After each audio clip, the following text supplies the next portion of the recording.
Hello guys, today I'm going to show you how to create a polygon with multiple sides inside your Figma. It's quite simple and easy. Before that, make sure you subscribe and leave a like. Let's get right into the video. So I'll just take polygon for example. Now polygon just means a triangle, as you know. So this is a triangle. But I want more shapes. I don't just want it to be like this. How am I going to do that? It's really simple. It says count 3 here. Actually, okay, this is the radius, right? Yeah, I can do that also. So for example, this is how my shape is. But now I wanted to have 4 sides. See, it has 1, 2, 3. Now example. So what I have to do is select on this part.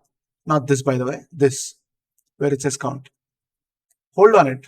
Drag it. Wait, that's how I'm supposed to do it.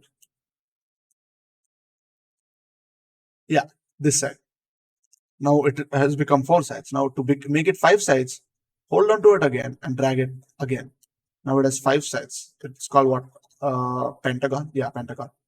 Now again, I can just keep doing that till I have, okay, it became a circle. But yeah, as you can see, this is an octagon, and this is what I know what it is. It's really that simple. Thank you for watching, and make sure you subscribe.